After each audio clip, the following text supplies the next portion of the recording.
Maganda pa siya ay umuwi ako ng bitaka. Nagsisakita ng ibada ang katiba. Siya hindi dito ay kumani sa tayo ko. So joy sa siya. Ita International Sonoran Alliance mabos ay nagbuwa ita mga sa aga ko mas kam master chief pan iya. Mamoy ha buwa iya ay yung sis ako mit was it chugaman ki Zakama, Master Swak, Chapter, how you order, but before you I think that was it.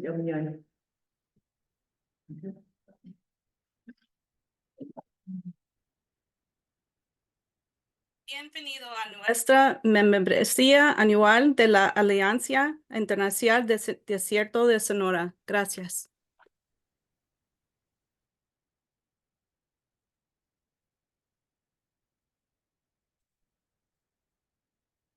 Well, I get the honor of welcoming everybody here today as well. And my name is Annalise Cooper, and I am the new board president today. And I think about stepping up and accepting something like this. And I just appreciate that everybody has stepped up to be here today, because it really does mean a lot to see everybody here. Welcome.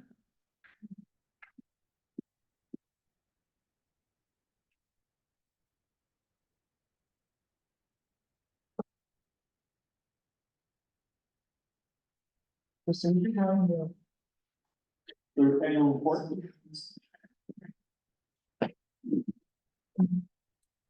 Welcome all to the annual meeting of the membership of the International Sonoran Desert Alliance. I'm Aaron Cooper. I'm the executive director for the organization, so I have the privilege of working with all the amazing people that you see back there behind you, but I also have the privilege of working with a really extraordinary board that is so highly representative of this region that it is a real privilege and pleasure to do that. So I just wonder if real quickly we could have all of the board members present. Go ahead and stand up just so that we can recognize you. So board members of the International Sonoran Desert Alliance, if you all would stand up. Let's give those folks a hand.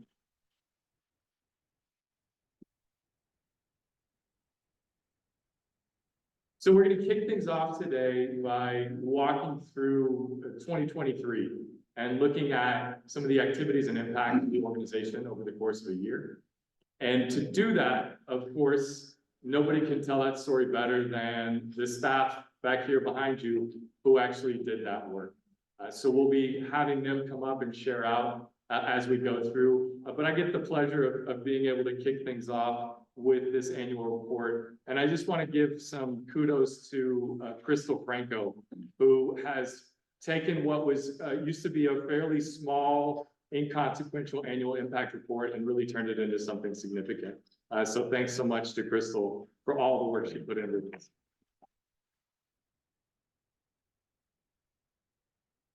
If you haven't gotten a copy already, there are copies back on the back table. Feel free to grab one, but we'll walk through it here together as well. So let's go ahead and, I like to highlight the mission every opportunity that we get to just remind us about the three pillar mission of the organization, right?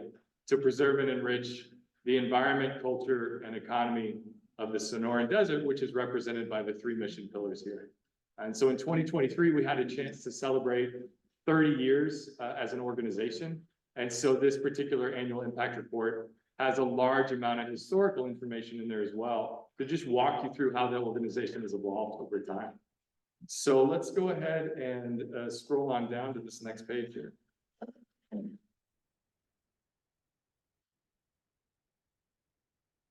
So really kick off the annual impact report by taking an opportunity to connect with who's on the board of directors and to take a look back at what was the area of focus for the previous year.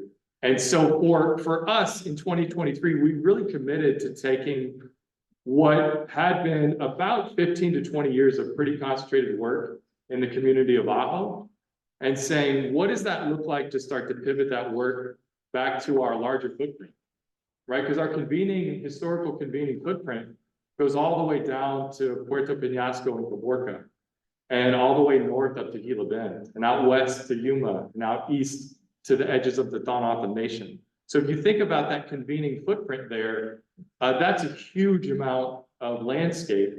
And so this year we've really wrestled with saying, what does it look like to take so much of the work that's been done in community development, economic development, workforce development, creative preservation, creative placemaking that's been done here in Ajo, and start to pivot that into the larger footprint. And so we're excited to be able to show some of that progress with you today. Our featured speaker is the Better City Group, who is going to be sharing about the progress that we're making on writing a comprehensive economic development strategy for the entire biosphere region. So definitely Ajo is the nexus and catalyst for it, but seeing that spread out onto the Tohono Nation, up north to neighboring cities like Gila Bend, and even with relationships across the US-Mexico border into our partners in Mexico.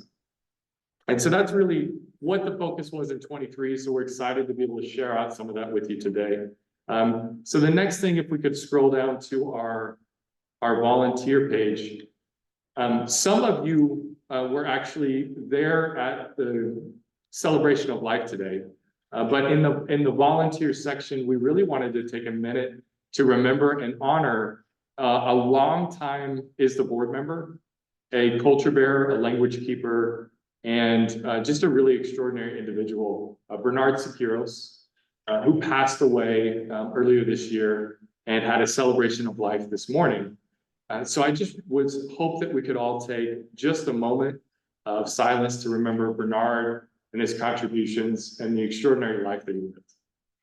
So if you could join me in a moment of silence.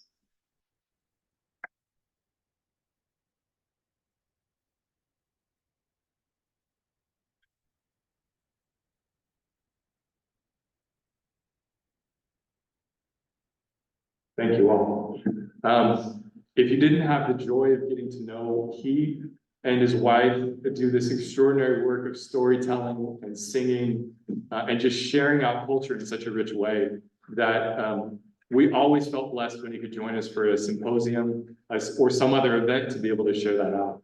And so we wanted to take a minute to just remember and honor him.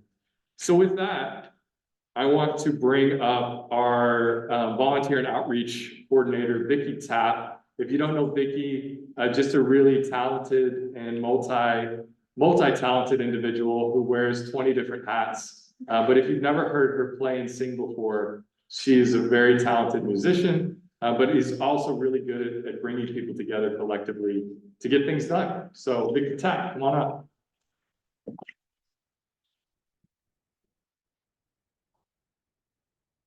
Thank you, Aaron. I'll pay you later. No, it's such an honor to be a part of ISDA. I was born here and, of course, have seen a lot of different things happening in this area during my lifetime. And when I found out about ISDA, as luck would have it, I was already kind of in the nonprofit field and a volunteer coordinator in Tucson. So it was right up my alley. So the passion that I have for being a part of this is just enormous. And the people I've met and so many folks in this room, when it comes to volunteering, everybody knows that it's the lifeblood, lifeline of an agency. And in this town, what's extra special about that is we are a small town, so we're not only working with volunteers, but we're also engaging with the community, all kind of wrapped up in one. I'm looking out and I see folks that are volunteering for ISDA and also for Red and White and every other event going on in town. So the two cross paths. And my one of the things that we did put in the annual report, thank you, mentions free-range internet. And I see Alex here today. And thank you, Alex. You are the future. And I'll tell you the energy that Free Range and the team out there have, helping everybody in town with just about anything they need. And true community leaders. And And we are so excited that we are watching this next generation learning and growing and becoming such a part of a wonderful organization. It's a pleasure to be a part of this and to work with you all.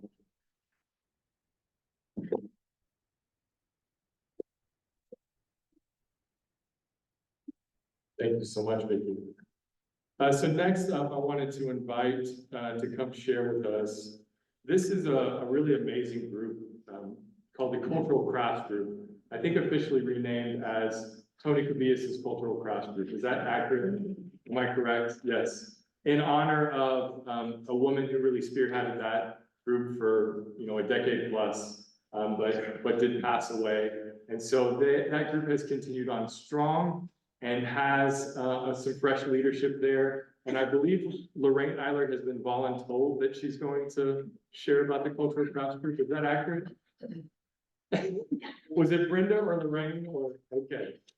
So Lorraine Eiler, longtime is the board member and founding member, will also share out about the Cultural Crafts Group. So thanks. All right.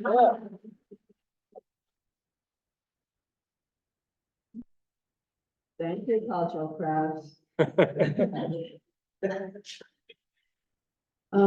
Cultural Crafts came into existence in the 90s. I don't remember the exact date, but Mimi Phillips was head of a program, and there was going to be some type of celebration. I think it was probably the I don't remember what celebration she was going to do, but one of the things she kept saying is, we need flowers. We need flowers, and how about, does anybody know how to make flowers out of paper? And so we looked around and selected Tony Cabillas, and she agreed.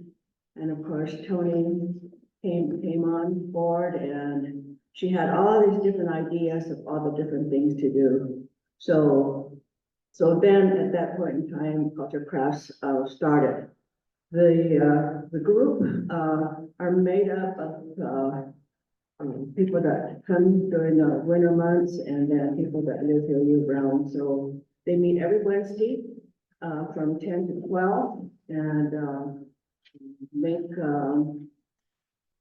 process, and you can see what they have at the table and the things that they make, and just spend 2 hours socializing and making the crafts, and then they end up selling in the plaza or at other functions. When there's a function in town, they sell the things they've made, and then which at the end of the year or sometime during the year, they donate a certain amount to ISDA, which then supports all the activities for the children and all the different activities that they have when they invite children classes, people from different classes in Mexico and Donald Nation, or even San Lucie, when children come here. And so that pays for their lunches or their food, whatever they're gonna buy. And so that's what they support. And then, of course, if there's anything left over, it's used by ISDA also for that. So, so anyway, if you want to see what they make, just go to their table at the end of this session. Thank you.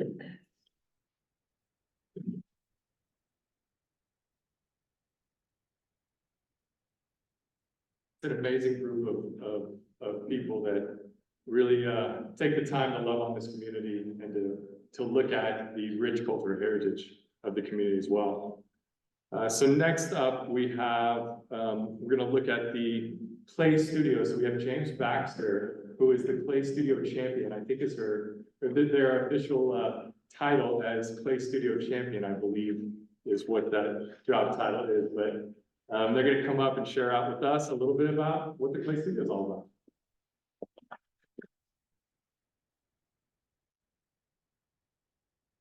Hey everyone. So the Play Studio, needs to be a little lower. That's Okay, how's that? Much better. All right, so we've actually been doing a ton of stuff this year at the Play Studio, and I invite you to come over to our table and take a look at some of the photos of what we've been up to, including a barrel firing, which went okay, but we got some really cool pottery out of it. We have been working with ISDA and local artists to get a mural on the wall inside of the Play Studio. We have been running classes. For the first time, we have an intro to clay and intro to glaze class that we're doing every month. So we do the intro to clay, and then 2 weeks later, we do intro to glaze. So you get to make something and then glaze it. And we've been having really good turnout for those. And we have been really working hard to get more open studio hours. So we now have 3 days a week that we're open, Tuesday, Thursday, and Saturday. Tuesday and Thursday, it is 1 to 4 p.m. and Saturday it is noon to 4. We really wanted to get those Saturday hours so we can get more local participation with people who are here year round or who might have like 9 to 5 jobs. And then something we did really recently is the Empty Bowls benefit. We did it over at the Sonoran Desert Inn and Conference Center, and we got, they donated the space for us to use the kitchen to set up outside. Everyone in the Play Studio made something, how many did we have? 86 bowls that they donated to the event. And then we had 6 different kinds of soup also donated and made by our volunteers. Patty Mars donated bread, and we just had this great evening party where people came out. If you buy a bowl, you get to eat as much soup as you want, and all of the proceeds go to the Food Bank of Southern Arizona. And last year we raised $1,000. This year we raised $1,400, and we're just trying to make it an annual thing. So next Valentine's Day, keep us in mind for your hangout. Yeah, and I would just like to invite everyone to come check out the Play Studio and see, you know, if there's something there you'd like to do, because we are really excited to be working with everyone in the community. And people can do stuff there right now as well, right? Oh, right. Sorry, I was going to tell you guys about this. Part of putting a mural on the side of the Play Studio is also putting together some tiles that'll form a bit of a mosaic on the side. So it'll be integrated into the mural that's already going up. You guys might have attended our mural painting day a while ago, and I brought some tiles. So if anyone is interested, you can come over to the table and make a tile that'll go up on this wall. And I've got, you know, rolling pins and different supplies from around Ajo, natural foliage and so on. So it should be fun. I've got 80 tiles, so I think there's enough for everyone to make. Yeah. So yeah, come on by the table and check it out.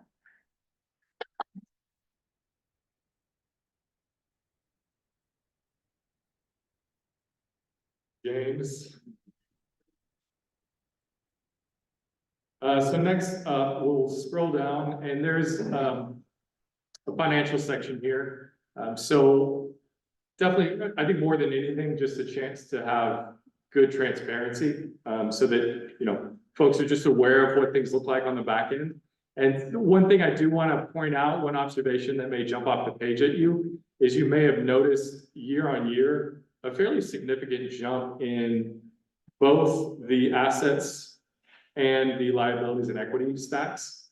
And I just wanted to point out that the biggest contributor to that was having Curley School Artisan Apartments finally get consolidated onto the balance sheet of the International Sonoran Desert Alliance. So what that was for 15 years, ISDA owned 1/100% of that and from an ownership stake, even though it was the managing partner in it. And so the equity partner that really received the benefit of the depreciation as part of the way that was originally financed as a tax credit project. Once that partner had derived that value, they stepped out and said, okay, we're going to give you the full ownership stake.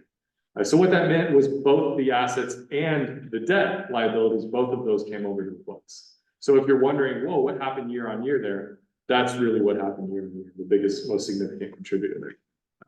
But I also wanted to just give you all the chance to hear from our bookkeeper and financial manager, Paul Vasquez. Between Paul and Lydia Larimore, who are both there in the back, I depend on those two to keep me out of jail.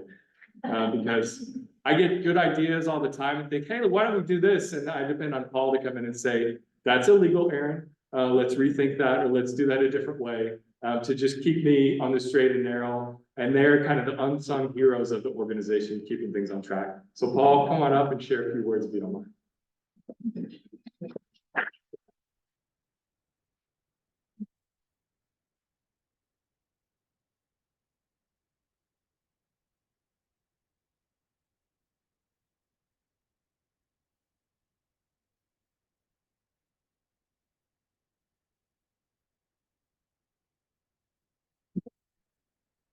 Thank you for coming today. Debits and credits. There is a saying that numbers do not lie. And I'm happy to be standing here today to tell you that the financial condition of ISDA is a healthy one. But like many nonprofit organizations, we exist in part on donations. Sometimes I'm asked, well, what do you spend the money on? Well, that's not important. What's more important is ISDA's goal, and that is to support the local community. And how does ISDA do it? Well, we purchase project materials from the local merchants. We hire local caterers, contractors, artisans, entertainers, teachers, guides who live in Ajo and the surrounding communities.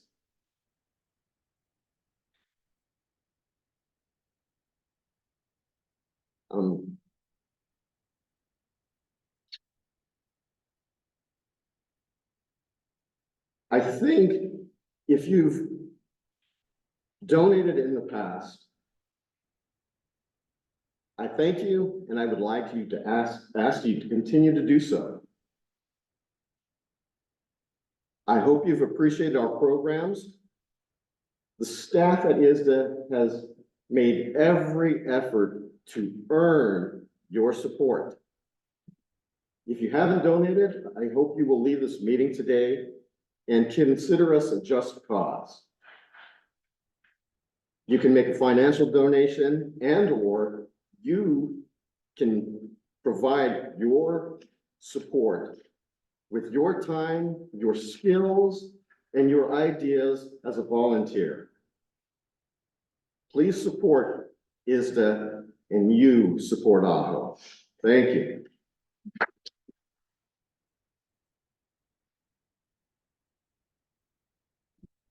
Thank you, Paul, appreciate it. All right, so next up, I want to give a chance to Lucia Gutierrez. Did Lucia pop in? There she is. Okay, of course, at this beautiful table. So Lucia was recently promoted to the general manager for the Sonoran Desert Indian Conference Center. But Lucia has been with that operation for 7 years at this point, and more than anyone understands how that place runs, how it functions, and is really for a very long time been the glue that held that place together through all sorts of changes, expansions, growing pains, and all sorts of things. So I want to give Lucia Gutierrez a chance to come up and just share a little bit about how things are going at the Sonoran Desert Indian Conference Center. So Lucia.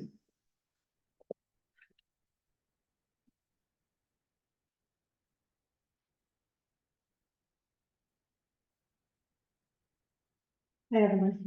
I'm Lucia Gutierrez. I don't know what to say, first of all. The Sonoran Desert Inn is a beautiful place. If you haven't been there, come by, check us out.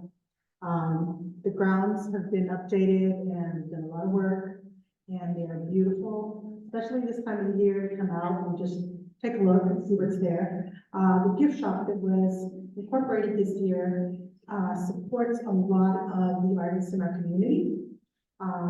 So on our table there, I have samples of different artists, and you're welcome to come by and take a look. And there's freebies there if you'd like to grab a few things.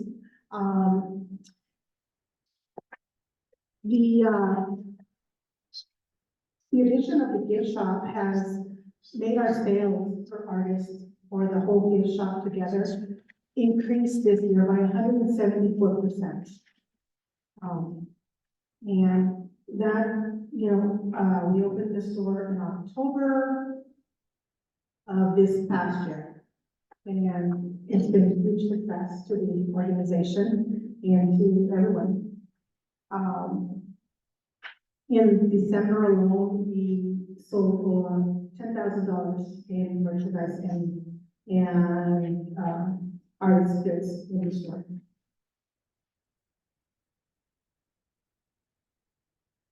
The end this year broke sales with gross revenue of $1 million.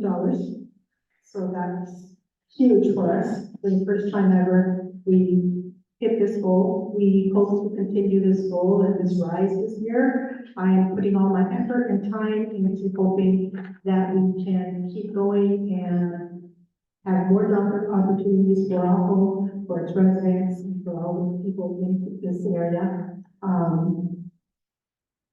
I think that's it. Thanks, Cecilia.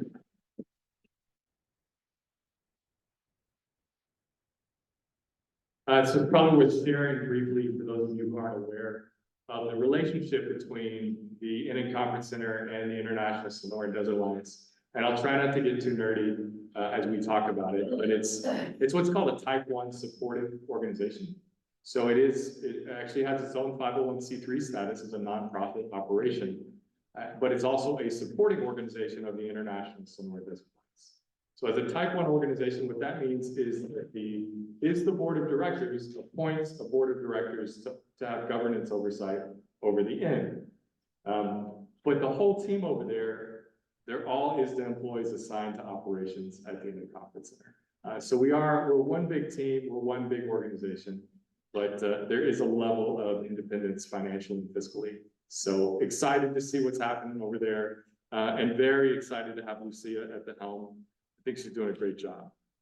So next up, you know, the thing that really kicked off what we call creative placekeeping and what nationally is known as creative placemaking. What really kicked that off in Ajo was the Curly School development. And so that was the first big sort of moonshot activity to say, how can we save this cherished built environment that's at risk of being lost in Ajo, right? If something's not done with it, it will soon go the way of the wrecking ball. But at the same time, really rethink the usage profile to something that makes sense for a changing community, right? Curly School was the K through 12 campus, was not ever going to be the K through 12 campus. So going through that creative reimagining process, it became a home and a haven for kind of a critical mass of creatives that have really been a catalyst for so much of what's happened in this community.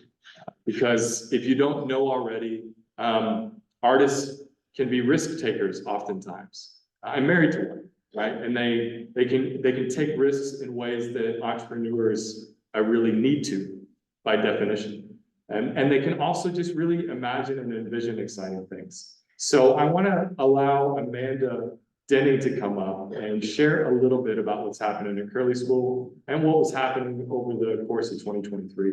So Amanda, please come on up and share out a little bit about what's happening at Curly School.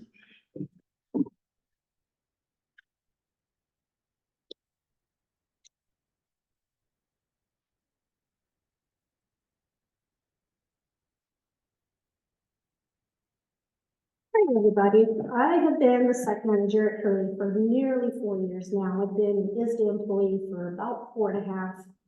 I started at the inn as a housekeeper, believe it or not. So we do have a couple of vacancies now, so if anybody's interested, please give me a call. I would greatly appreciate that. I have a couple of my residents here that like to help out with Curly Coffee. She is a heck of a baker, so if you've had a lot of their treats, she is one of the main ones behind it here. Got her husband here. They had a coffee business, so they fell right into a home with Curly Coffee. And then right next to them, we have a painter. He does some very elaborate paintings. They're really beautiful, very talented man. I've got a couple of my tenants that like to sell at the Saturday markets, anything from hair ties, just bracelets, necklaces, earrings, very creative in the whole family. The kids are pencil and paint artists. I would say probably about 80% of my residents right now are artists, and then those who aren't are usually the first ones to volunteer when we just need a hand, even if it's just setting up for an event or trying to just put something together, spearheading it. Even back when we would do our campus cleanups, they would be out there at 6 o'clock in the morning, ready to go.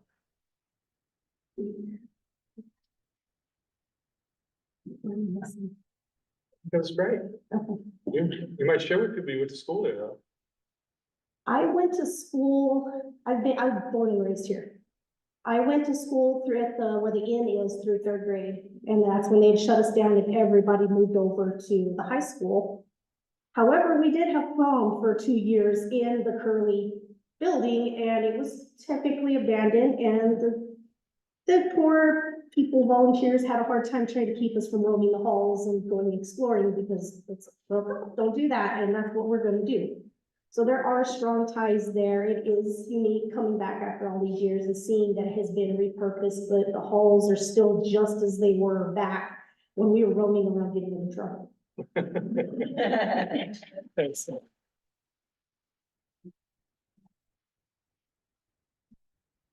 Always love to highlight when somebody has a chance to come back to a place of, for lack of a better term, eviction, right?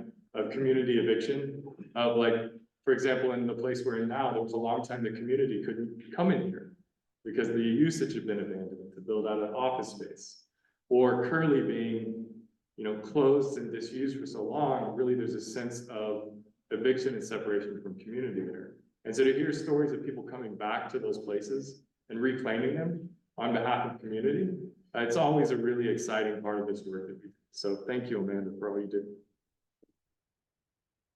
All right, so next up, we have another multi-talented person. I think everybody on our staff is multi-talented, to be perfectly honest. But we have an extraordinary adult ed and GED program, but we also have a really extraordinary wood shop. And so Rodney Hopkins is going to come up. He's going to share with you a little bit about what's happening with adult ed, but he's also going to talk about what's happening at the wood shop too. So Rodney, come on.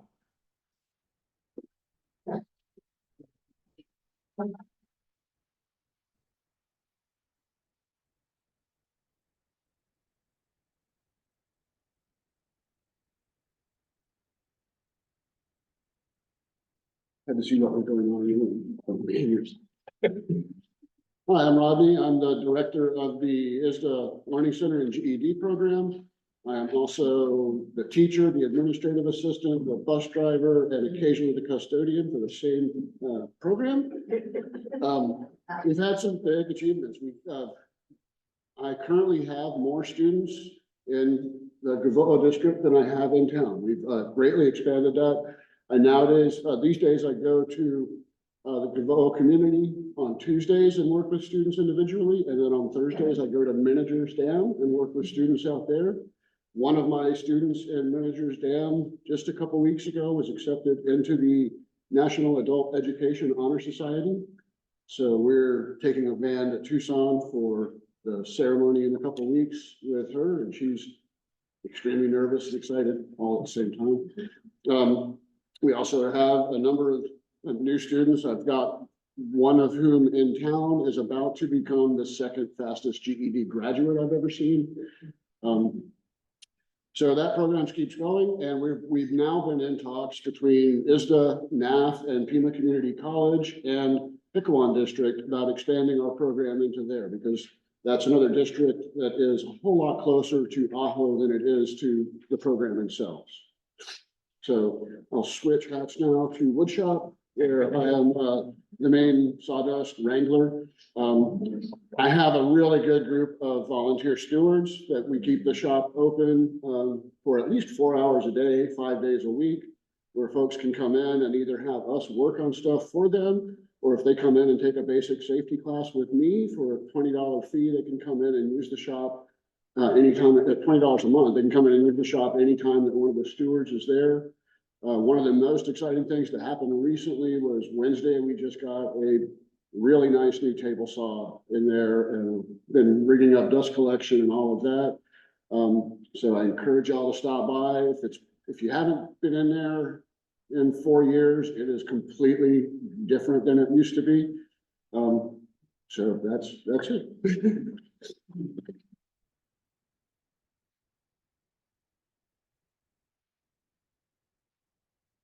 Yeah, rather than thinking about being the sawdust wrangler, he has put in so many safety improvements into that space since he started managing it, so we appreciate that. All right, so next up, this is somebody that I'm always excited to share his story of somebody that went through one of our programs, went through our apprentice to journeyman program. And when he completed it, took over our program. And so Josh Manuel is going to come up and share with you some of our workforce development offerings, specifically the apprentice to journeyman program that he oversees. So Josh, come on up.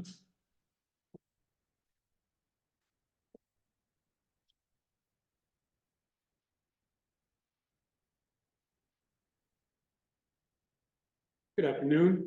As Aaron stated, I have completed the apprenticeship program, and I have now moved into the program coordinator and head instructor role with that program. I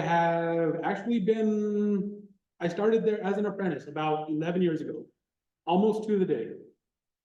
And my first day was pouring concrete in the first wing to be completed in the conference center.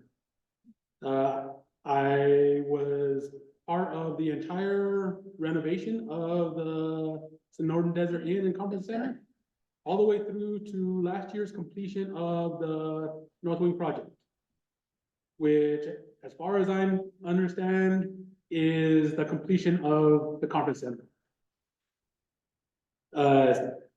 Since that has happened, we have, as Aaron stated at the beginning, expanded our footprint. We were really instrumental in just focusing there on the conference center, and we are now really reaching out into the community and performing weatherization, home repair, house painting, yard cleaning, so many different things that it's tough to name them all. And with the apprentices that I have now, which I've only got 2, we're looking for getting ready to have a 3rd one soon. And we're looking forward to really splitting up the team and maximizing the amount of repairs that we are able to perform in the community. I think that's everything.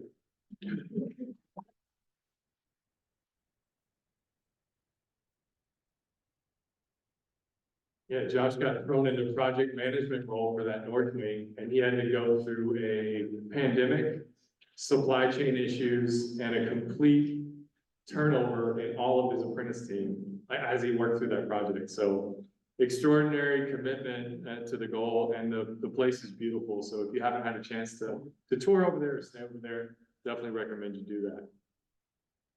So next up on my list here, I have somebody who always loves to get in front of the microphone. Now, Liz Young has been with the organization longer than anyone else on the team. Liz, this is year 15? 16 and a half that she has been with the organization. And Liz is the person that knows where all the bodies are buried and knows how to get anything done. She knows everybody. She knows where everything's at. If you can't find something, you call Liz. If you want something done, you call Liz. If you want somebody out of the picture, you call Liz. So she makes stuff happen. But Liz is going to come and share with you the many things that she does, but among those is coordinating our supportive services, but also is the lead and the head of an extraordinary event that we do every year. So Liz Young, come on up. All the way down.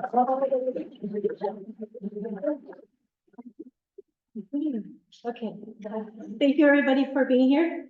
As Aaron says, I don't like to be in front of the mic or in front of, an audience. I'm more of a backstage person, but it's been an honor all these years to be, part of ISDA, part of the community, helping as much as I can with the programs. And then besides helping people, also meeting new people, interacting with everybody, and then celebrating. We have support services for utility assistance, we have tax preparation, and also, I coordinate, and continue the honor of celebrating International Day of Peace every year. So that's my big part at ISDA. I don't hide bodies, Aaron. Yeah. So, no. No, so it's an honor to just be part of ISDA and to see, so many people coming in and being part of ISDA. It's great. So thank you.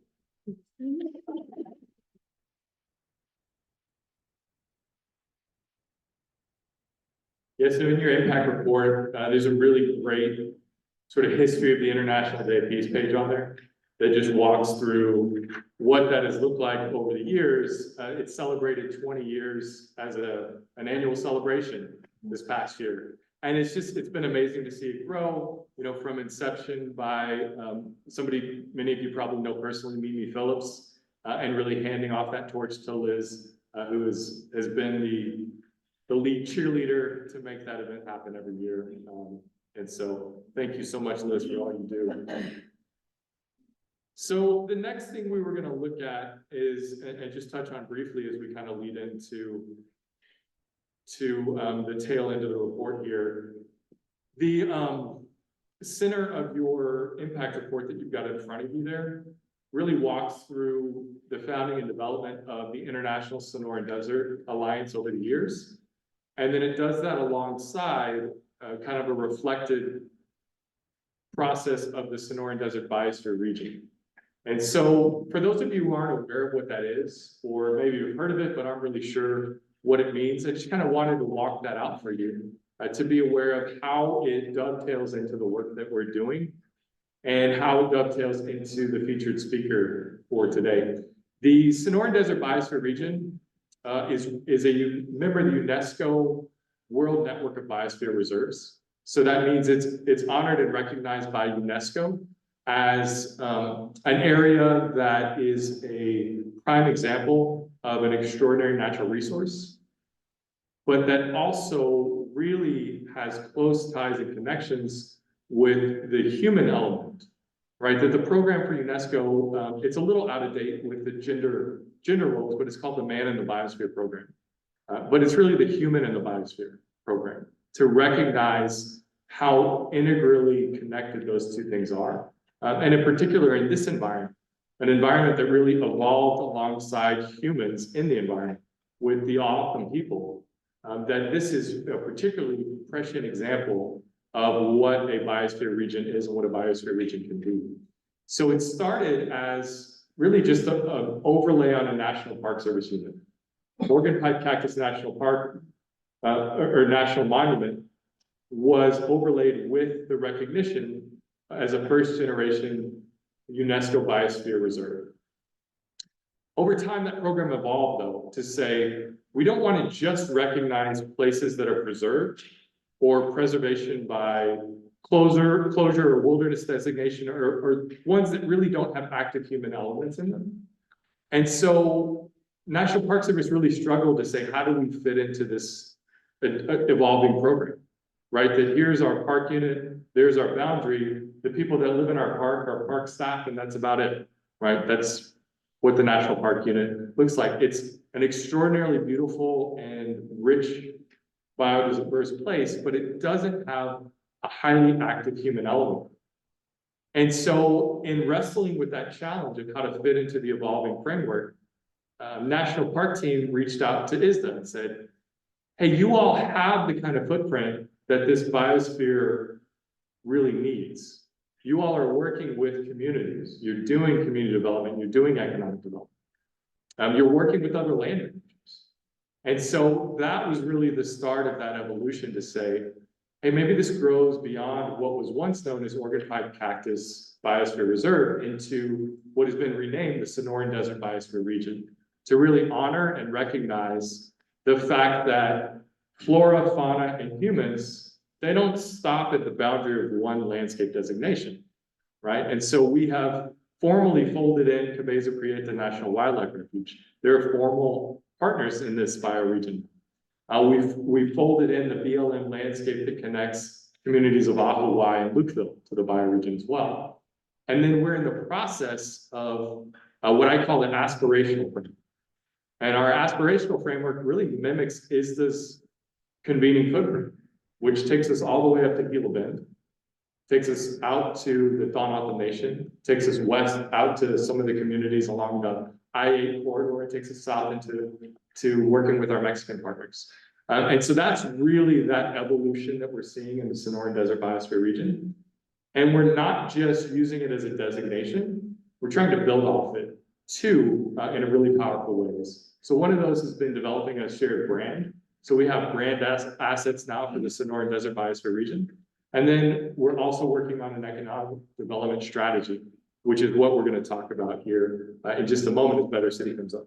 But before we jump into that, I wanted to give Crystal Franco a chance to share out a bit. Crystal runs our business support services, but she is another one that wears so many hats and is also really the lead force in reactivating and reinvigorating the Ajo Regional Food Partnership. So I'm gonna let Crystal come up and I will take over duties of scrolling as needed while Crystal shares out with you here.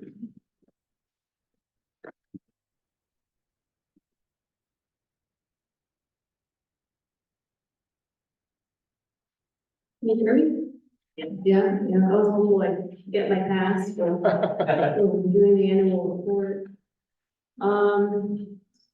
Well, for me, one of the things that sets is apart from the other organizations I've worked with is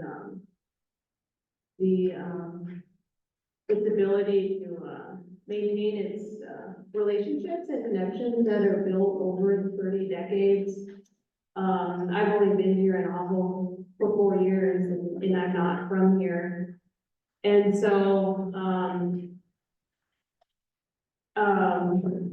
like I was saying, Aaron will put me, ask me to do something or put me on a task. And I'll let him know, I don't know what he's referencing, and he'll try to explain it to me, and I still won't know what he's referencing, because the organization's been around for 3 decades. And so because of those maintaining relationships, I can go back to the executive director beforehand, Tracy, who's here, who's been in Ajo for 20 years, and then I can go to Lorraine, who grew up here and helped found the organization. And Mimi's been here for 20 years and was a program director. And then Vicky grew up here. Liz came when she was 5 from Mallorca. Josh, Bucky, they grew up here. And usually you don't have that at other nonprofits. It's a higher turnover rate. And that's why I feel that's why even in difficult times, the nonprofit has weathered and lasted as long as it has.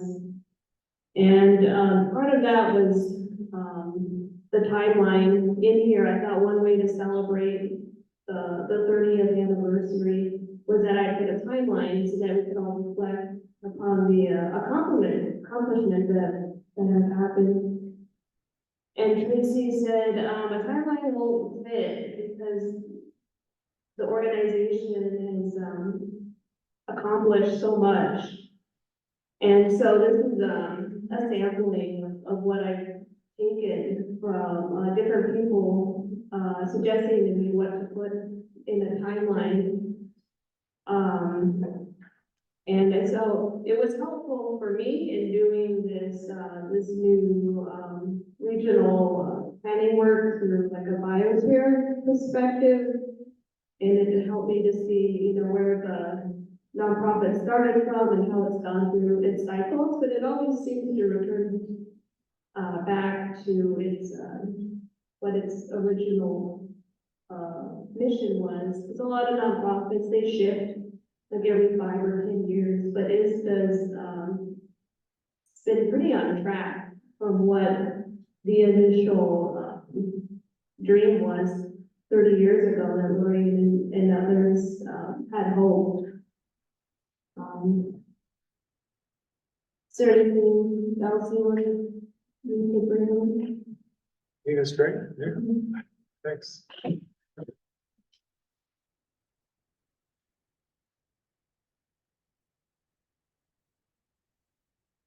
Thanks so much, Kristen. So next up, we have so many talented people on staff. So we have a maintenance manager who is moonlights as a really extraordinary artist and a metal worker. And so Buck Sandoval is going to come up and share with you a little bit about some of that work that he's been up to. And so Buck, if you don't mind coming up, anytime something breaks or goes sideways, he's the one everybody calls and says, hey, can you come fix this? Can you jump on this? He does a great job of handling tasks from the plaza to the Curly School to the Sonoran Desert Inn and Conference Center. If you just imagine what a huge task that is to manage that maintenance. But Buck, let me hand things off to you here. Hello. Again, said I'm Buck. I'm the maintenance manager, so I take care of buildings, like you said. I'm also an artist who works with it on different things. In October, I was a selected artist for District 3 in Pima County. Through a program called Salute Arte, which was a collaboration between Tucson and Arts Foundation of Tucson and Southern Arizona and the Pima County Health Department. And it had to do with community impact of COVID. So I created the big sculpture there, and there's a whole story behind it and how where the ideas came from, a panel of, I don't remember how many, Crystal was on the panel and a few others. But I took all their ideas and made this piece, and it'll be featured during symposium in the courtyard at SDCC, if you guys will be around to check it out if you didn't see it before. And then also I'm making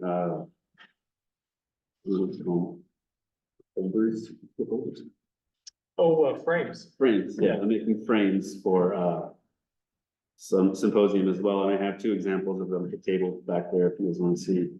Just stuff that I do, and it's mostly recycling materials, desert finds, just stuff that people call me, they don't want in their yard, you know, repurpose it, and you know, like actually the sphere on the big sculpture, that's made from window shades that used to be in the plaza. I don't remember how long ago. I remember seeing them when I was a kid. But that's 4 of them turned and welded together to make a big ball. And the rest of it also is mostly found parts, rebar, pipes, and things like that. There's a significant piece on the base in the center. It's a 3-inch pipe from what used to be Indian Village. It was a street sign that somebody hit with a car and it ended up in the junkyard somewhere. And I found it and brought it and I repurposed it in a few different pieces. But working with ISDA, I've been able to express more of my artistic side. It's not just all one. It's like I said, I'm doing frames for symposium and stuff, and I'm very thankful for that, to be able to do kind of a dual thing at work and take care of both of them. But yeah, thank you guys.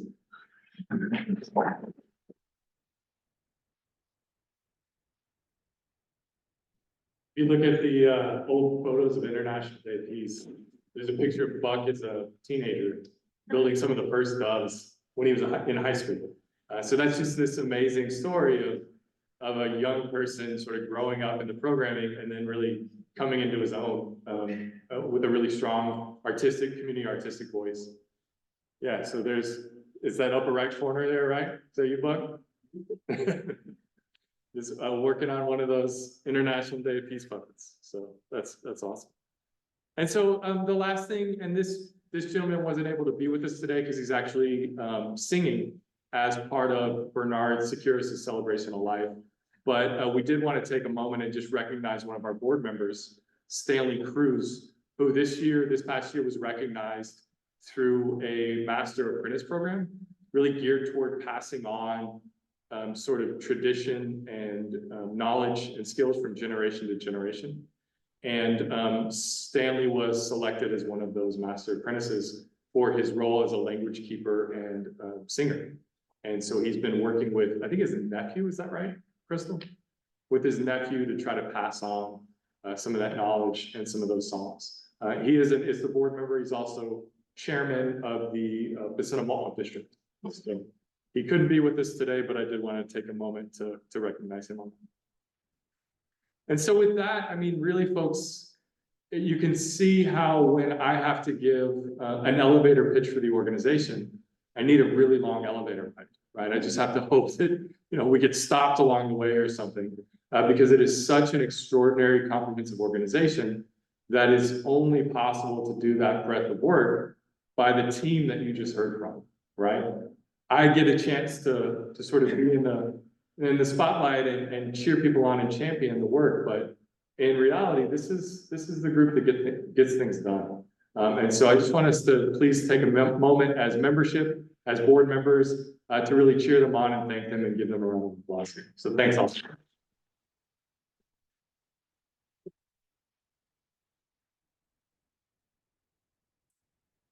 So with that, I now want to transition into the focus presentation, which will really be on the Developing Sonoran Desert Biosphere Region Comprehensive Economic Development Strategy, which is a mouthful.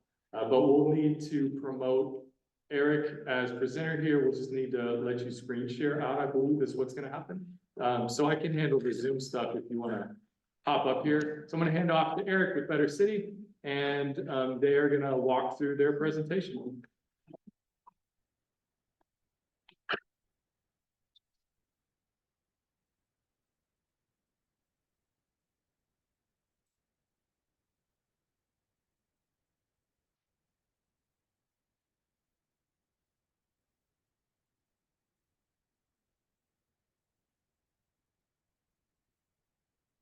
Are you able to screen share? It says you disabled attendee screen sharing. Let me do that. While Aaron gets that started, I just wanted to start off by just saying, as an outsider, as a new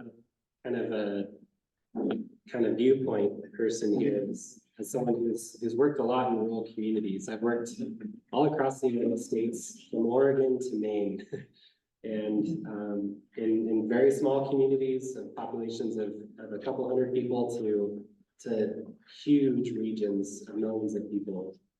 And I just want to really emphasize how unique ISDA is as an organization, as a mission, and as a doer for the community. It's very often that you'll have multiple organizations scrambling, trying to figure out how to work in a rural community, to build place, to build workforce, to build education, to build economic development opportunities. But ISDA is a catch-all organization that does all of this all at once. And because of that, it's able to make some really smart and strategic trade-offs. And I just want to say up front just how very unique and amazing that is. It's really a model that we have never experienced before. And I know some of you, having lived here and grown up here, that this might just be, oh yeah, that's what ISDA does, you know, that's normal. It is not normal. It is so amazing to see the work that all of you do, those of you who are on the board or employees. But I also hope those of you community members who donate your time and your money, that you really appreciate that impact and that effect. So we're going to be talking today about a comprehensive economic development strategy. And this is a very loaded term. So this is a formal term from the Economic Development Administration. And so what the intent here is that the EDA will typically fund a large region, and you're talking about 3 or 4 counties that come together, and they will often be found underneath a council of governments or an economic development district.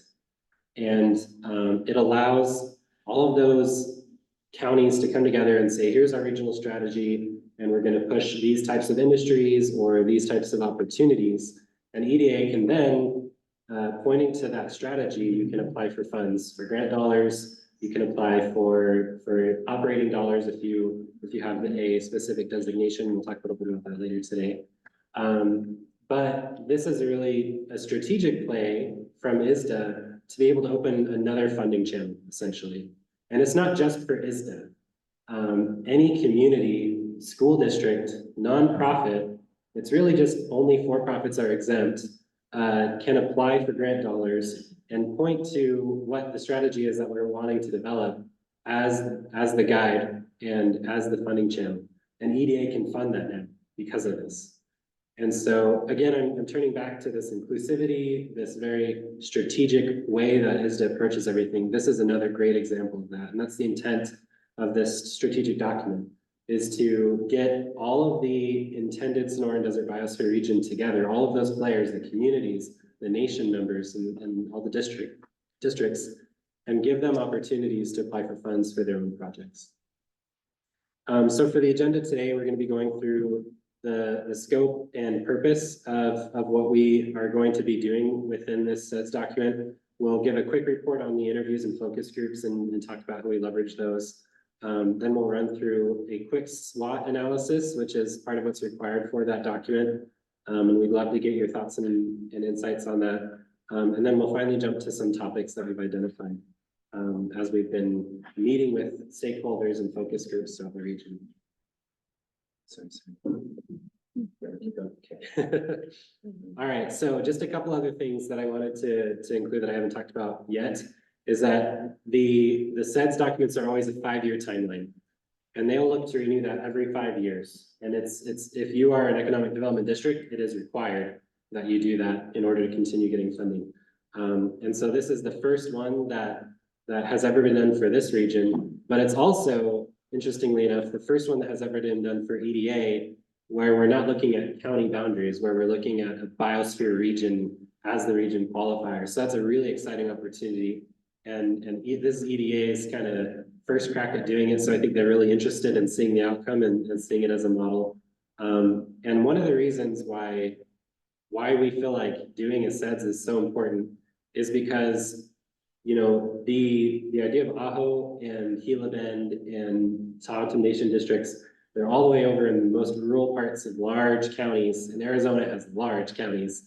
And so it's often that the rural communities' voices get kind of lost. I know Pima County, they were here on Thursday. They do such an incredible job of trying to invest all the money they can to support us here locally. But it's great to develop a strategy for ourselves, right? And to one that's homegrown, rural driven. That's really the intent here. So you can see all the communities that are included in there. And we're trying to grow this out over time. So we have some empty chairs here. We'd love to continue to fill these seats, right, as the strategy develops. All right, so jumping into the interviews, we've had, oh, sorry, there goes. Should I go? I think so, yes. Okay.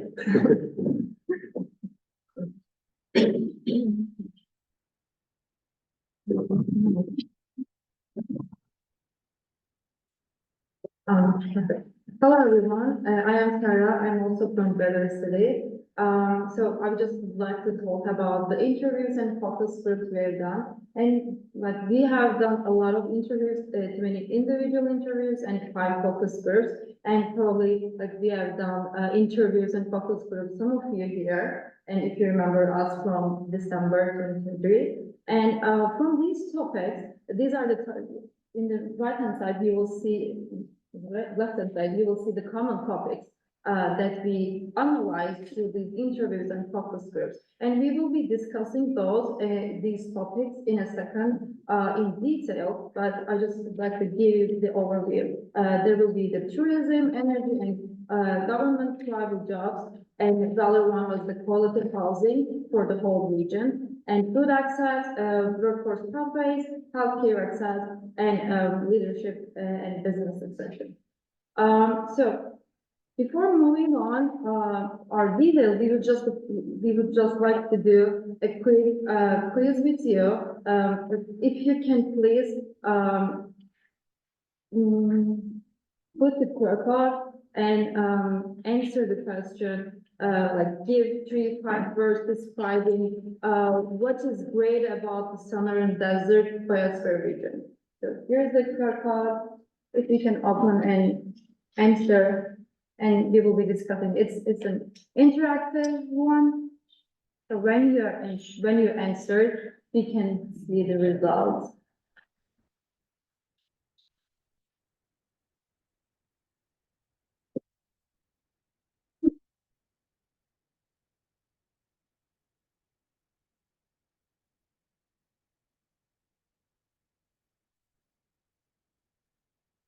And I'll just say there are two little quiz questions under there. So once you finish the first, make sure you see the second one as well. Oh.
Better know with the QR code.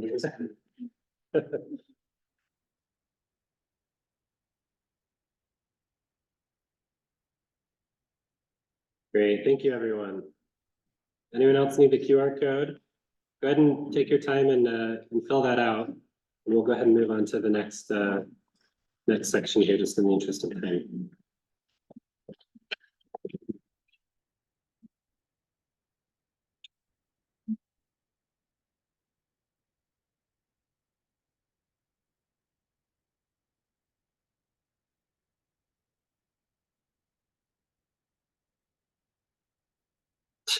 Keeps jumping me back. There we go. I was in the slideshow the whole time.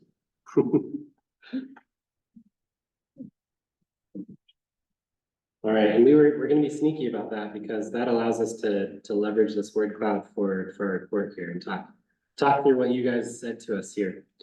So one of the main requirements of the SEDS is actually to do a SWOT analysis for the region.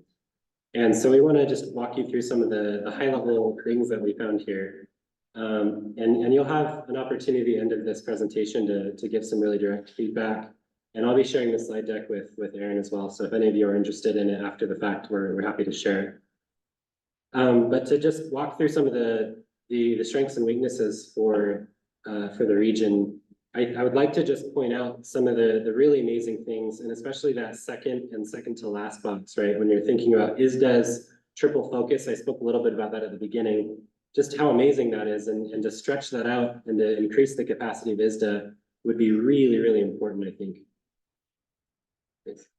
And leveraging the unique and cultural heritage of the region. And that's something that ISDA always focuses on, right? Is that 3-nation concept where you have just this very unique agglomeration of Mexico, the United States, and the Tanata Nation districts. There is no other place that can have all those 3 things in one go. And ISDA really leans into that. And because of it, we have people like James here who just realized, wow, this is amazing and unique. I want to live here. We have opportunities like the wood shop. And we have opportunities like the business center that give entrepreneurs a voice and a space. And so many rural communities are really struggling because they don't have an organization that's able to do all of that. But because of what ISDA does in its approach, it builds out community, economic development, community development, all together, you're able to get that really good mix and vibrancy and uniqueness that makes the region so successful. And we're wanting to spread that out for the rest of the region and to really take advantage of what's already going on here in Ajo and what's going on with Stanley's amazing Traveling Eagle project and with what's going on in Gila Bend with the new fishing bond. There's some really great projects that are going on. We want to try to catalyze that and really take advantage of it. However, and this is where I'll jump into a little bit of the weaknesses, there is a lot of jurisdictional mix match because we have so many different tribes and communities and nations and all of that. We don't have a single voice, and the SEDS is a good opportunity to try to rectify that and to try to develop out a group and shared vision of what this community and what the region could be. But you're still going to have 2 counties that are included in the desert region. You're still going to have independent nation state of the Tahoe Autumn Nation, and you're going to have a lot of communities, some of which are incorporated, some of which aren't, and trying to make all of that work together. And so this is the big opportunity for this regional approach. There's a couple other things that I want to point out in terms of the weaknesses. And that is looking at the educational outcomes. That's a really big, interesting opportunity that we feel is looking at education and then transportation. We just, had that huge issue and upset with one of the most amazing transportation amenities for this region and making sure that's sustainable and can continue. Sarah, I would like to continue with opportunities for the region. So in December, we stayed in the Sonoran Desert, and it was a great experience for us. We enjoyed. But this time, unfortunately, they were fully booked, and we are staying in another motel in the region. And it's great as well, but we love the experience with the Sonoran Desert. And we see that as a great opportunity for the region. So since most of the motels and hotels in the region they're fully booked most of the time. So it can continue to grow for the whole region, not just for Ajo, but in other areas as well. We saw that in Gila Bend, there's a great visitors coming through, the travelers through there, and they can expand that hospitality business there. So it's a start, and we will discuss that in detail in a second in our topics. So tourism. So this area is great. This is my first time in Arizona and Sonoran Desert Biosphere, and I'm amazed with the whole nature and everything. This is great for me. And we know that last time we discussed with superintendents from public lands, and they're getting a lot of visitors. And this is a way for to leverage tourism in the region, and it can create more hotels, more businesses related to tourism can promote the economic development here. And however, I would like to take the attention for the diversification of the economy. So currently, tourism is a big component of economy in the region. But as we see with the closure of the border, it affected most of the businesses in the region. So attracting, diversifying the economy will help a region to be sustainable and resilient in itself. It will leverage the economy and decrease some potential threats in diversifying the economy. And promoting remote jobs might be an opportunity after the COVID. Everyone focused on the remote jobs, and this is a great area. And through the Alexa's free-range company, Internet, they're creating the backbone for the broadband, and this might be a start to strengthen this area and increase the diversification of businesses in the area. And I would like to discuss the regional collaboration. So the SEDS plan, this strategy can be a starting point for the collaboration for the whole region. So you started, this will be a great start, and leveraging the jobs and some talents in other regions, but from other nations to event, local support can increase the collaboration, start the collaboration, and help whole region to be resilient in itself. So another point, renewable energy development. So this is a great area for renewable energy, and it started.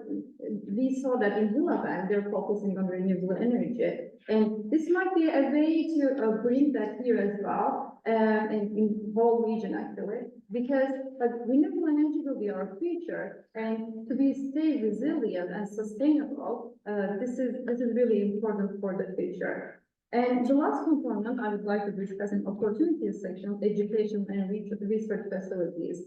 This is a unique area, like as Erin discussed, this is recognized from UNESCO, and this is really unique, and it can attract some research centers and educational centers in the region that will leverage, like it will recognize the name Sonoran nationally. So, and also can attract some young generation to the community, again, to make it resilient and self-sustained.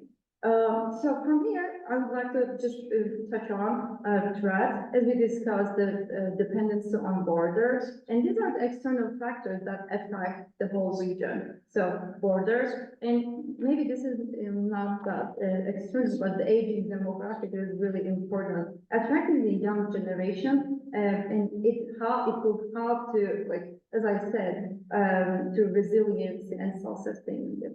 And desertification, it's an external problem, and climate change impact as well. So from here, we would like to move on our main topics. Yeah, so I hope that you'll see that through the SWOT that we're able to find some really common themes that you'll see on the left-hand side there in the strategic topics list. And then for the right side, we're going to be going just through some quick facts to kind of just showcase what we mean by each of those opportunities. And then on the following page, we'll talk about some potential projects.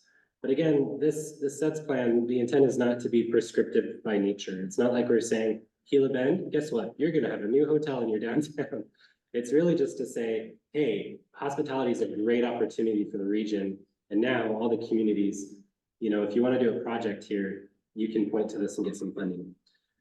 So looking at business, I think the port of entry really just, you know, it lowered the water and showed those who are swimming without trunks, so to speak, right? It shows how dependent the region is on those through travelers. And so we feel like there's some really good opportunities there. And then looking at green technologies, in addition to Gila Bend's investments in renewable energies, the Aha Improvement Company, their brand new operations manager, I'm not sure what his title is.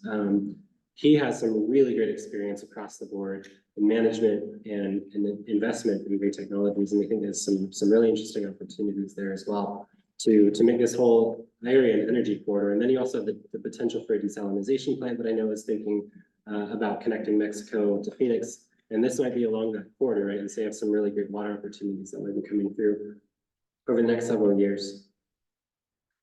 And so in order to prepare for a lot of those changes, we can really start looking at entrepreneurial support and ensuring that there's a strong, robust network for entrepreneurs who are starting and trying to maintain businesses.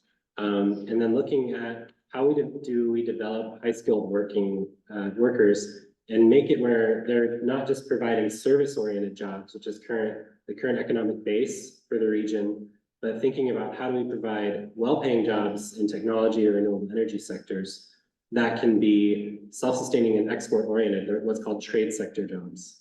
And we feel like there's a lot of regional offerings and assets that can be taken advantage of in this area just to start to move in that direction.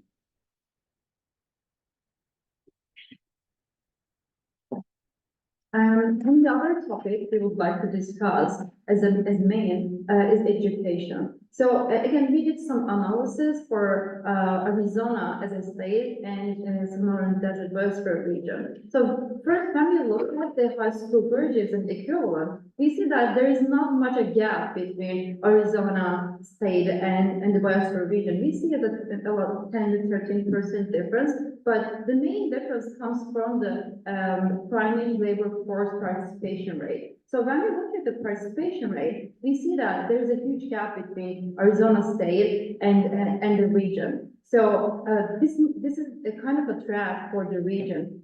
Like these are the people who can join the workforce, contribute to the economy, and strengthen. So from moving on, what might we do? Quickly describe what the participation rate is. Oh, it's a prime age. This covers from 16 to 65. These are the age group, like between 16 to 65. So it's not covering young children or seniors. So this is the prime age workforce. And because And I would say that's really important when we're thinking about Ajo and a lot of the Tahoe Nation districts, is that we're not looking at the snowbirds who are coming in and saying, oh, they're not working. Well, I hope they're not working. I hope they're retired and enjoying life. We're looking at those who are, below that age. They have very low participation rate, and that's very concerning for the economy, right? Is if a lot of your potential workers just are not participating. Yes, so, when we think this big concern, so we were thinking like, what's the reason behind that? And focusing on the regional workforce development plan by understanding the reason and trying to find solutions that will be big opportunity for the region. It will help to bring those unemployment group to the workforce again. So the other opportunities, again, we were discussing in our improvement company, manager, I don't know the title exactly, Tim Boda, and he brought up the concept of green energy and research center concept. And I believe that bringing some satellite campuses and some other attractions, research centers through these universities, it might be University of Arizona or Caltech, that will attract young generation to the region. But also, yesterday we were discussing with Ronnie, and he brought up the concept, the community college and the relationship between them. So this is another way, like one of the universities is attracting one of the universities in the region, opening up a research center, satellite campus. It will attract the young generation to the area, and it also helps to recognize recognition of this Sonoran Desert region. And this is a unique area in terms of nature, culture, and human. And attracting and including them to the research might be a great opportunity. And then jumping into food security, we just met with the San Lucie district yesterday, and we showed them these same statistics with 50% of those in the nation having type 2 diabetes. And he said, really? That feels really low. He said that almost everyone in his family has it. And so I think that there's some issues, especially in those district communities, that there isn't a nearby grocery store. There isn't good access to healthy, fresh foods. And as he talked about them, kind of, what are they? Traditional foods, thank you. And so that's a really big part of what is making this community. If people aren't healthy, maybe that's an indicator for that participation rate, right? Is people are they're feeling so sick and unhealthy that they don't feel like they can contribute very well. So increasing food access, and we spoke with Crystal about all of the work that she's doing to try to bring back the food pantry and bring back community gardening opportunities, looking at those traditional foods and trying to introduce those and provide better access to the district communities. All of those are going to be really helpful for trying to improve the regional economy.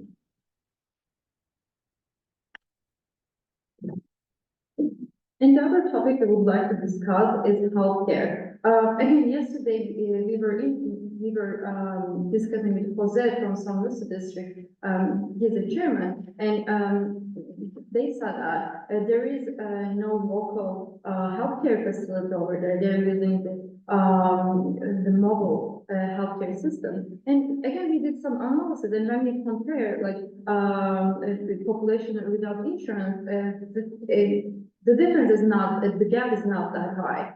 But we know that in this community, seniors are the big part of the community, and improving and focusing on the senior services and health is important. And but in the remoteness, what would be the solution for that? And we were thinking that telehealth options might be an answer. It might be a start at least. So improving and using the local nursing staff and helping those people not to commute long distances, it might be a start. And we heard that we had discussions with some of Sunita Health Clinic, and so we heard that like bringing nurses and some health workers here, it's relatively hard and challenging, and finding places for them to stay. So focusing on developing career pathways from community to in the healthcare industry, it might be a start again. So it will be a long journey, but it will help in the long run. It will help to have local healthcare providers and workers in the area. And the other one is strengthening the Indian health service offerings in the region. In Kisima district, the healthcare services, the area, the center is great, but reaching out to Sonoran district is kind of hard, and it's a long way again. So finding the solutions and finding offerings and some solutions to that might be a start again in this area.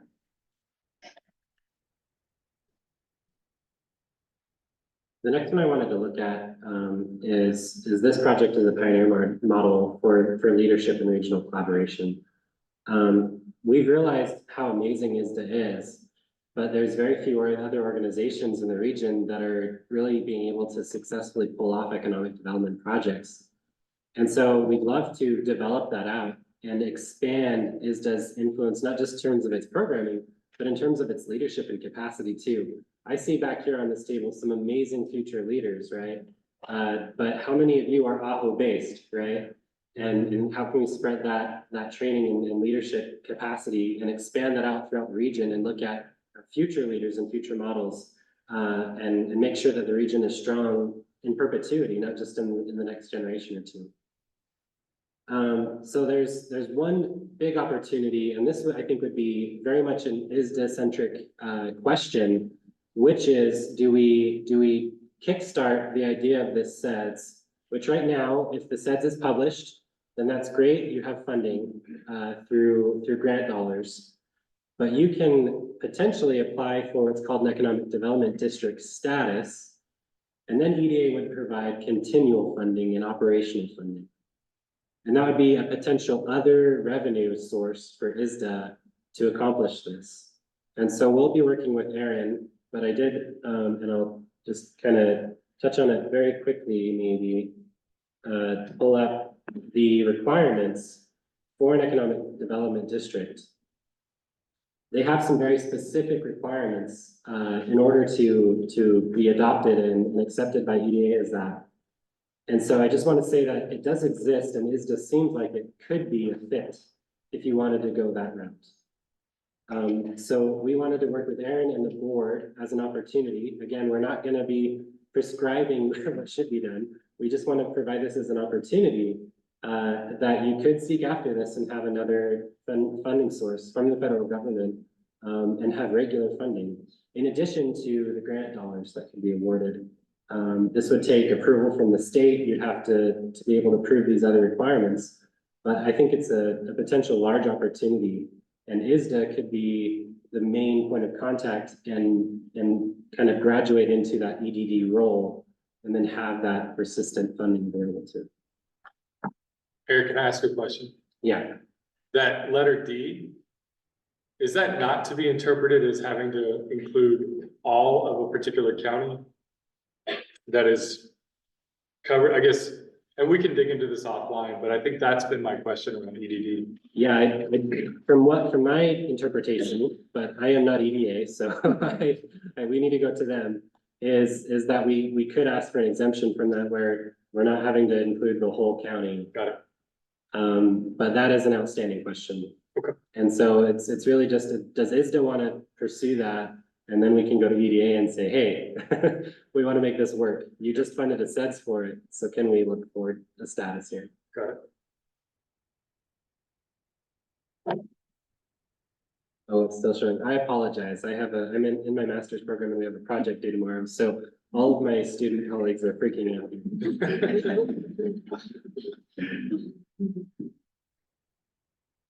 The other thing I wanted to touch on quickly, and San Lucy actually has a youth council, which was awesome, and he really spoke to the benefits of that.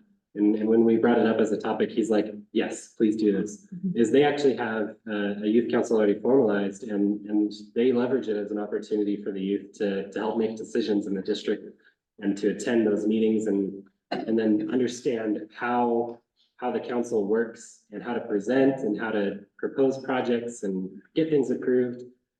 So I think for a lot of the other communities, looking at the youth and giving them a voice and trying to incorporate them as much as possible is really critical and a good opportunity for this region.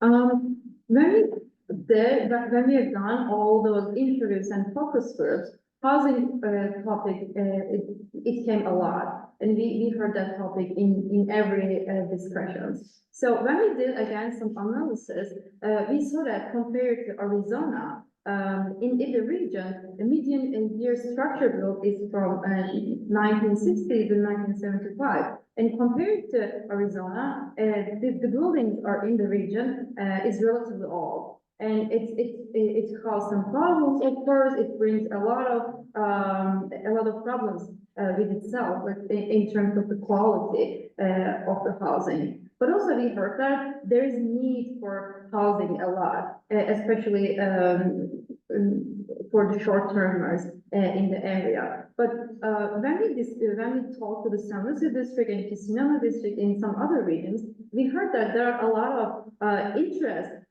for the construction of occupations in the region. So again, using these local businesses and local talents in the region and how to sustain and self-sustain in the region. And the other topics, when we do the research, we saw that housing is affordable here compared to as a state. We saw that like in Arizona, it's 4.3 for the value to income ratio. And this means that your income, with your core income, you can buy a house in the Arizona, but it's in the region, it's 3.5. It's really affordable to do that. But again, what's the reason behind it? It's because the quality is an issue, or what's the reason? But so, and also in I know one of our interviews, we were discussing with Alex, and he brought up the concept like smaller houses, new developments for small homes, smaller units. And this might be a solution to staying affordable for young generation and for low-income residents, but also it will help to stay in the affordable region, but it will bring a lot of new homes in the region, and maybe it might be a solution. Again, a start for that problem, housing issue. And so, as I said, again, there is a workforce pathway in the construction industry. So engaging with the talents in the region can help to stay self-sustaining and resilient. And bringing some short-term housing, again, unfortunately, because there's a demand for that in the whole region. for government contractors and some travelers, some other, jobs for short-termers in the region. And I would also love to call out a phenomena that I think I just kind of understood over the last couple of days, and this is Ajo specific, but I would call it the snowbird replacement phenomenon. And that is that you will lose a longer term resident. It might be that that person moves away or passes away, and their home goes up for sale, and then you have a local worker who's trying to compete with someone who just sold a house in Utah, where I'm from, right, where the median home is $500,000, or California, where you're, 1.2 million, right? And they look at Ajo, and it's a great deal. And they're like, yeah, of course I want to buy a cheap house there.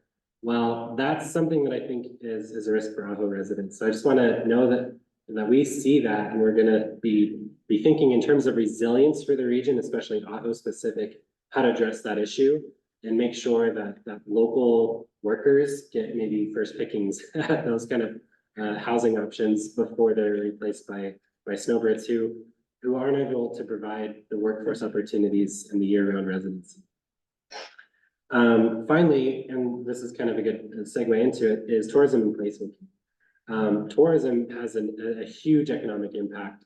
Part of what we're going to do as part of this SITS process is to, because of the border closure, we have a really great A/B test of exactly one day it's on, one day it's off, understanding what the economic impact is of a border closure. And we're going to provide that, which should help if that happens again. You can go to the state and say, boom, we're talking about $1.2 million per month, right? That this community loses. We need help and assistance.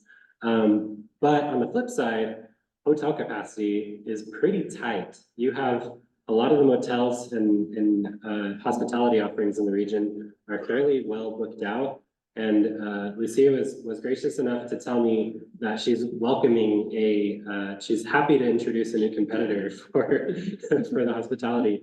And that especially Ajo could use a new hotel. Gila Bend, they've lost at least 2 hotels, I think it's 3, due to fires and other issues. And so it is not economic related at all. And she's like, we are just constantly full. We could definitely use 1 or 2 more products.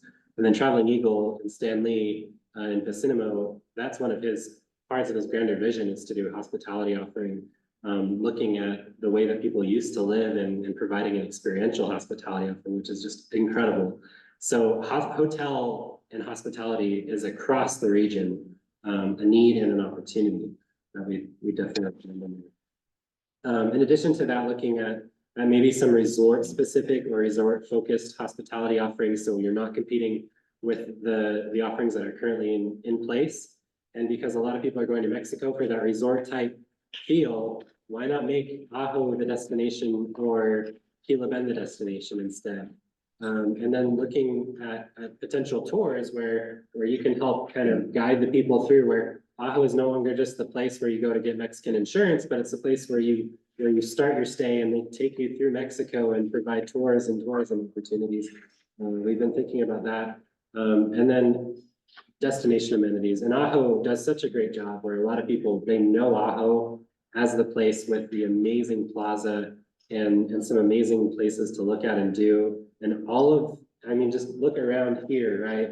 The amazing artwork and culture and built environment and culture that's around here. And so these are our strategic topics that we wanted to present today. And again, these are just some good opportunities we think for the region.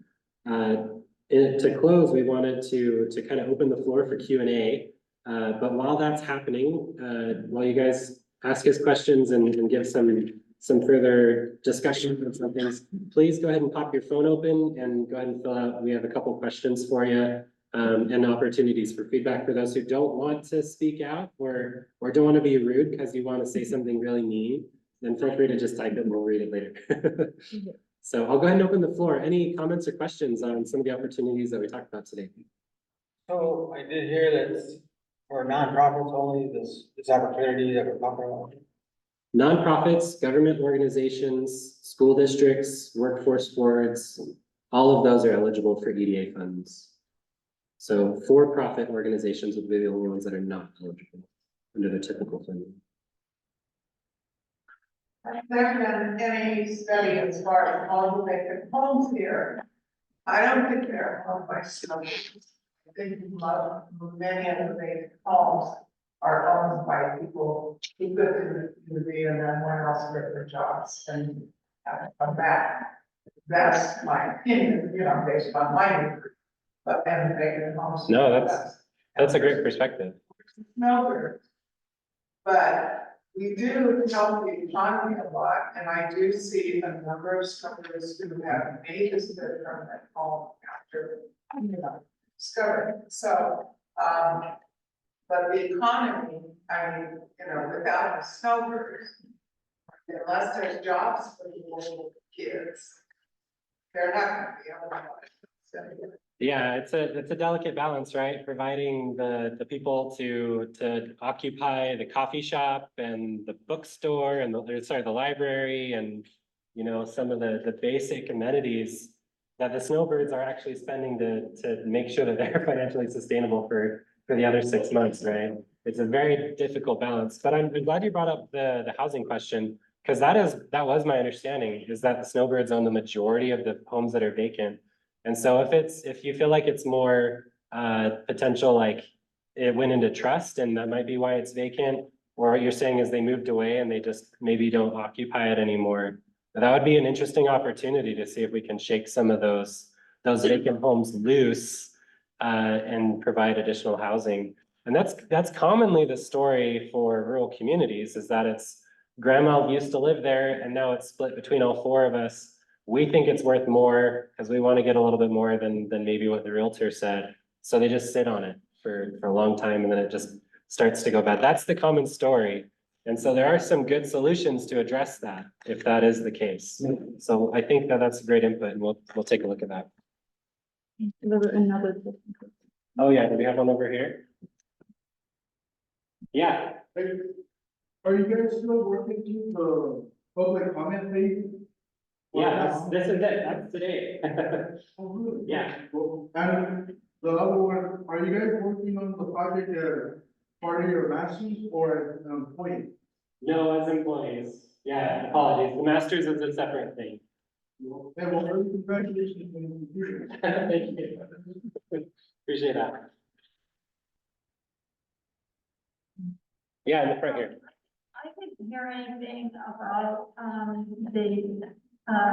the youth, other than the youth council, but I'm talking about young kids, elementary level. Where does that play? And how do we keep those kids here, make that also,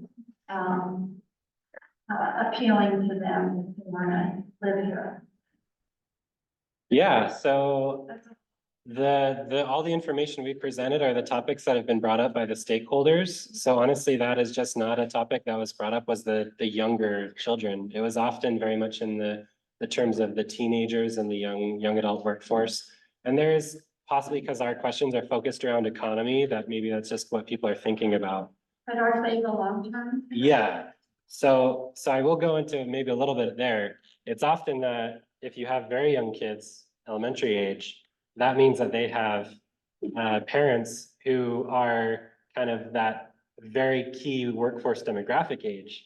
And so we need to provide amenities for both those groups, right? Because the kids are not going to be living on their own. They're going to be attached to the parent household. And so we need to make sure those parents have good jobs that they can do to provide for their families and for the children and good support. But second, you need to have good amenities, good schools, because I am a parent of very young kids. I have a 5-year-old and a 2-year-old. Without the 3 parks that are immediately surrounding my house, we would be going so crazy, right? And so being able to do that, having good access to entertainment and the festival that we saw this morning, making sure there's events for kids, those are the kinds of things we would explore. So I would love to maybe dig a little bit deeper as we continue and start writing the draft and explore that side and seeing what that childhood demographic, it is an oversight right now from our stakeholders and from us as a result of that. So thank you for that input. We'll take a look at the kids. Well, if you have a two-gen approach, right, you're constantly asking that question. If it's for parents, for workforce, or you also paying attention to the kids, if it's an educational program for kids, right, you also paying attention. Exactly. Yeah, we have to think as ISDA does and have the three prongs always going together.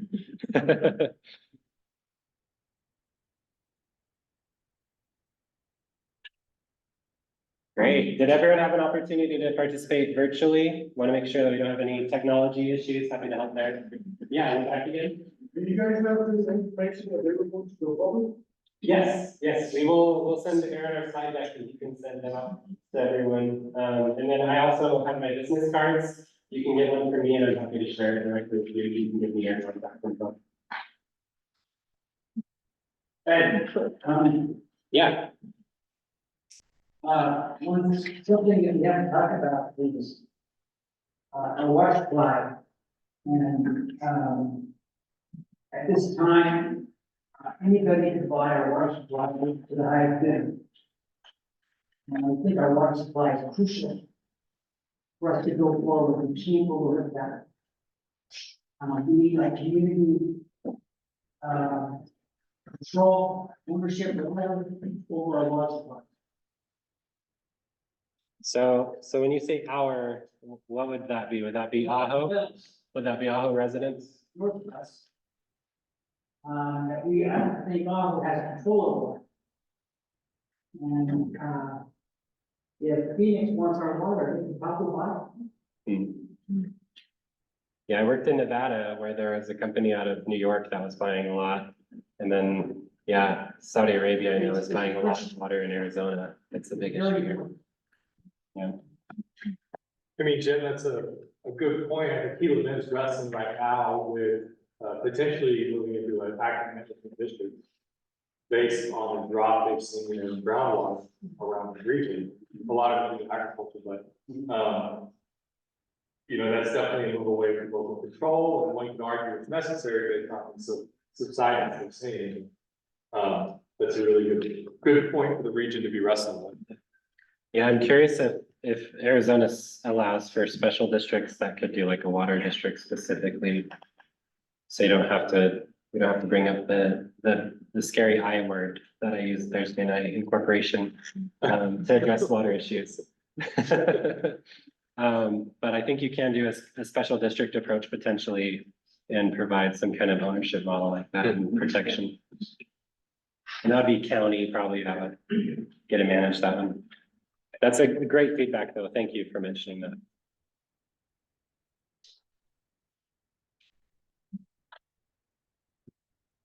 All right, well, seeing no other hands, and I think we ended right on the hour, so it's pretty close to where we needed to be. Thank you very much for your cooperation and your participation tonight. We really appreciate it. I absolutely love being here in this community, this region. It's a really special place. And I mean that. It's amazing to come here and I love the sunsets and I love the people. We were walking away from the morning festivities, the festival, and someone stopped us and was like, hey, I saw you Thursday, and we chatted for like a good 5 or 6 minutes. And it's just so amazing to feel so welcome here. So thank you very much, everyone. Thank you.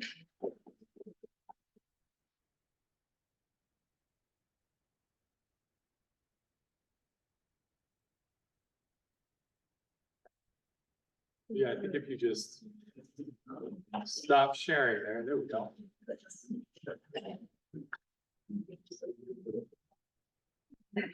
So folks, we do have just a quick couple announcements before we lose everyone. I appreciate everyone's patience. I know it's been a long meeting, but hopefully it was a fruitful one. The last couple of agenda items that we had here, I did want to announce the results of the elections for the board of directors. And I am happy to announce, I was just looking on the results, the election results here. I'm happy to announce that everybody who was up for re-election was re-elected. So that's really exciting to get to maintain those board members. So if you took time to vote, thank you for doing that. Those board members that were re-elected up for election are Lorraine Eiler, Selena Jesus, Bridget Rendon, Eric Allegria, and Annalise Cooper. So I'm excited that all of them are.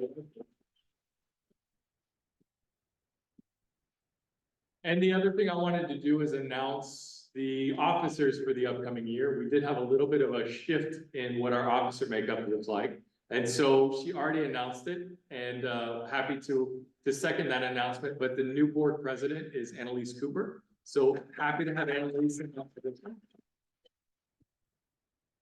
We have 2 vice presidents, and so Lorraine agreed to step from president to a vice president role. So Lorraine Eiler is a first vice president for the coming year. Yeah, please. In addition to Lorraine in the vice president role, we have Nalita Barajas Acosta, who is the executive director for CEDO. She couldn't be here today, but is really this super valuable asset in taking a regional approach. It has a really nice perspective in her work with the Pinacate and with the fisheries in Mexico. So happy to have her on board again. On the secretary role, we had Lance Bell agreed to take on that role. He's had it before and done a few different roles. So thank you to Lance for being our secretary. A new officer to announce, Jim Gillette will be treasurer for the coming year. So excited to have Jim in that role. And so thank you, Jim, for stepping up. And honestly, with that, the last agenda item we had was just an open floor to say, if you've got questions, comments, observations, you want to hear something specific from a staff person or have a question for me, happy to do it. You can do it in the big group setting or grab one of us. But are there any burning questions, comments, or observations from the group here?